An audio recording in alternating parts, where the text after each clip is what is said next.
ഡോ തന്നെ സാറ് വിളിക്കുന്നുണ്ട്.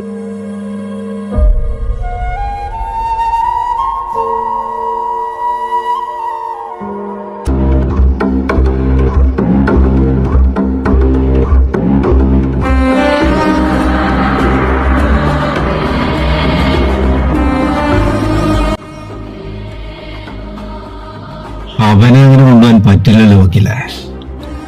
തന്തയില്ലായ്മയല്ലേ അവൻ കാണിച്ചത്, അതും CA ശേഖരന്റെ അനന്തരവളോട്. അതിന് അവനാണത് ചെയ്തതെന്നുള്ള തെളിവൊന്നും കിട്ടിയിട്ടില്ലല്ലോ നിങ്ങൾക്ക്.